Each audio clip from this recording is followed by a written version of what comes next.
આપ સર્વોને હેતપૂર્વક જય શ્રી સ્વામિનારાયણ। આજની સત્સંગ કથા વાર્તા નિજ મંદિર સાવરકુંડલા પવિત્ર અધિક માસ વિશેષ। આજની સત્સંગ કથા વાર્તામાં આપણે ચરિત્ર કથા અંતર્ગત કચ્છ પ્રાંતના મેઘજીભાઈના પુત્ર શામજીભાઈ કે જેઓએ સાધુ દીક્ષા લઈ ભુજ મંદિરમાં રહ્યાની પ્રસંગ વાર્તા સાંભળશું। સંવત 1908ના કચ્છ પ્રાંત રામપુર ગામના પાટીદાર મેઘજીભાઈના ઘરે પુત્ર શામજીભાઈનો જન્મ થયો હતો। તેઓ પૂર્વજન્મના કોઈ મહામુક્ત હતા। તેઓ નાનપણમાં જ ભુજ મંદિરમાં સદ્ગુરુ શ્રી અચ્યુતદાસ સ્વામી પાસે કંઠી બંધાવીને સંતોના યોગે સત્સંગી થયા। શામજીભાઈ દ્રઢ ભક્તિ ને શિક્ષાપત્રીની આજ્ઞાઓ શિર સાટે પાળતા। ગામમાં સંતો પધારે ત્યારે પોતાની નાની ઉંમર હોય છતાં એ દોડી દોડી સેવા કરેને મોટા મોટા સંતોનો રાજીપો રળી લીધેલો। કિશોર વયે તેઓને દુષ્કર સંસાર પ્રત્યે વૈરાગ્ય થતા તે સાધુ બનવા માટે ઘરનો ત્યાગ કરીને નીકળી ગયા। પિતા મેઘજીભાઈના તમામ કુટુંબી સંબંધીઓ અને ગામના જાયુભાઈઓએ છોકરાને સાધુ થઈ જાતો જોઈ મેઘજીભાઈને કહ્યું, જે તમે આ ગામના આગેવાન છો અને તમારો પોતાનો પુત્ર શામજી જ તમારા નિયંત્રણમાં નથી, તો પછી તમે આખાએ ગામમાં પટલાઈ કેવી રીતે કરી શકશો? આ સાંભળી પટેલને પોતાના પુત્ર શામજી ઉપર ખૂબ જ ગુસ્સો આવ્યો ને શામજી તો જે મળે એમને ભગવાન શ્રી સ્વામિનારાયણ તેમજ સંતોનો મહિમા તેમજ દિવ્ય સત્સંગના ખૂબ વખાણ કરતા।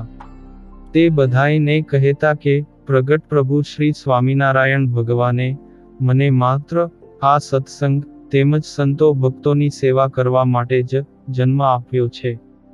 એમના પિતાને સારી રીતે ખબર હતી કે ઘેરથી ભાગી ગયેલો તેનો પુત્ર ક્યાં હશે, તેથી તેઓ સીધા મૂળી મંદિરે ગયા।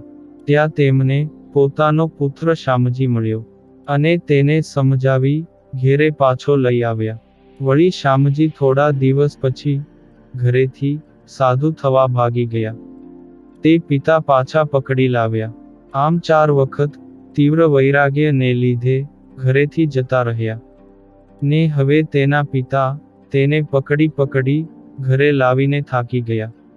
પણ શામજીએ હવે નક્કી કર્યું હતું કે ઘરે પાછા ફરવા કરતા મરવું સારું।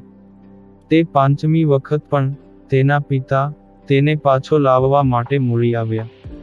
તે સમયે નજીકની ભોગાવો નદીમાં પૂર આવ્યું હતું, એટલે શામજીએ પિતાથી બચવા માટે 2 કાંઠે વહેતી ભોગાવોમાં શરીરને પડતું મેલ્યું અને શામજી તો પાણીના પૂરમાં ખેંચાવા લાગ્યા। ત્યારે પિતા મેઘજીભાઈએ પોતાના દીકરા શામજીને નદીમાં ડૂબતો જોઈ પોતે કરેલા કૃત્યનો પસ્તાવો થયો કે મેં જ મારા પુત્રને સાધુ બનવા ન દીધો, હવે તો મેં આજે મારા પુત્રને હંમેશા માટે ગુમાવી દીધો। ત્યારે એવું બન્યું કે મહારાજની કૃપાથી શામજી સુરક્ષિત રીતે નદીમાંથી બહાર આવ્યો। તે એવું લાગતું હતું કે જાણે નદીએ જ તેને પ્રભુ કૃપાએ કરી કિનારા પર ફેંકી દીધો। આ ઘટના પછી તેના પિતાએ શામજીને તેના ત્યાગના માર્ગે જવા દીધો। પછી શામજી ત્યાંથી ભુજ આવ્યા અને સ્વામી અચ્યુતદાસજી પાસે રહી સંવત 1924ના આચાર્ય શ્રી કેશવપ્રસાદજી મહારાજ પાસેથી સાધુ દીક્ષા લીધી ને તેમનું નામ સાધુ અક્ષરજીવન દાસજી રાખવામાં આવ્યું।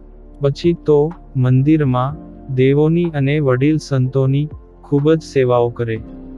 વળી તેમણે સંસ્કૃતનો અભ્યાસ કર્યો અને શ્રીજી મહારાજની પરાવાણી એવું વચનામૃતમ તેમની જીભના ટેરવે હતું। વધુમાં તેઓ શ્રીજી મહારાજના શબ્દોનું ખૂબ જ સરસ રીતે અર્થઘટન કરી શકતા હતા। જ્યારે તેઓ કથા વાંચતા ત્યારે એવું લાગતું કે ફાલ્ગુની નદી વહી રહી છે। જ્યારે કોઈ તેમની કથા સાંભળતું ત્યારે તેને અંતરમાં શાંતિનો અનુભવ થાય. પોતે જ્યારે ભુજ મંદિરના મહંત પદે હતા ત્યારે તેઓએ કચ્છ પ્રદેશના દેશ વિદેશમાં વસતા ભક્તોના સત્સંગની ભાળ સંભાળ રાખવા માટે પત્રો પણ લખતા, જે આજે ભુજ પ્રદેશના મંદિરોમાં એકાદશીના દિવસે વંચાય છે. ને એ જ કારણે તેઓએ જતન કરેલી સત્સંગની શુદ્ધ પરંપરાઓ આજ દિન સુધી અડીખમપણે જળવાઈ રહી છે. આ પાવન પ્રસંગ આજે સત્સંગ સાગરના મોતીમાંથી સાંભળ્યો, અને હવે પછીની કથા વાર્તા આપણે આગળના ભાગમાં સાંભળશું. અત્યારે આપ સર્વોને ભાવથી જય શ્રી સ્વામિનારાયણ.